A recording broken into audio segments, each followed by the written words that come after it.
You're watching Alaska's news source. Indigenous cultures across America have all felt some form of hardship due to Western development, but also share something much more hopeful. Joe Canine tells us how Indigenous youth from across the continent came together in Sitka to learn from each other and bring that knowledge and hope back to their homes.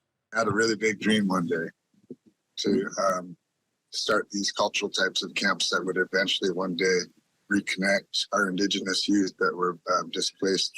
That is exactly what happened this week, as Indigenous youth from all over America came together to share their experience at the Indigenous Youth Summit for herring, the rights of nature, and tribal sovereignty.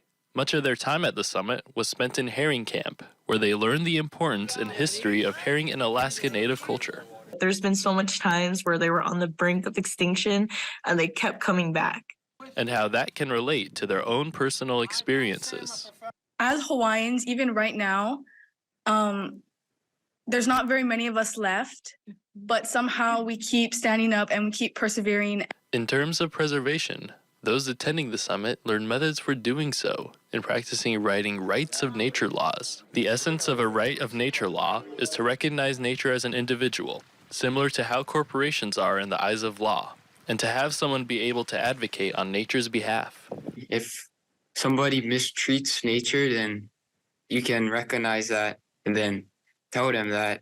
Which is in line with the philosophy of stewardship of the land. Indigenous people believe that the land does not belong to anyone, that we all get to utilize it and share it together. For those attending, this summit gave them a bit of inspiration to take what they learned and bring it back home.